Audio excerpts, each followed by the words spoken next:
Hey, it's Todd Ault, and welcome back to Wall Street Words. Today's word is buyout.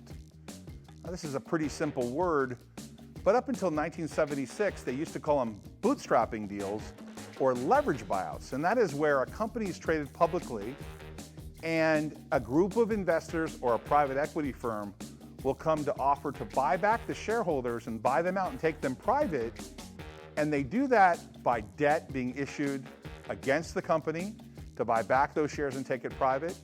Now, they do this all the time because they think taking it private will allow them to do things they can't do in the public markets, to rejigger the company and to put them in a better spot to be competitive in the future, or to break the company up. One example of this is an internal buyout that took place when Chrysler owned Gulfstream. Now, Gulfstream was sold to a strategic, but what the point is that buyouts happen in all form. Usually it's taking a company private or buying part of a company or all of a company out. Hey, as a side note, there are many buyout firms out there now like Kohlberg Kravis Roberts, which was really the first one formed out of Bear Stearns. There's also things like Blackstone, TPG Group, Carlyle Group, and many others. And they've been really successful at buying companies, having limited partners put up the money to do that, and then ultimately bringing them back public.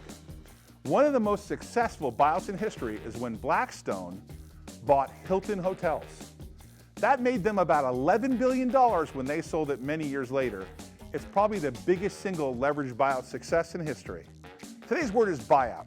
Hey, thanks for watching Wall Street Words. Please subscribe and hit that bell below.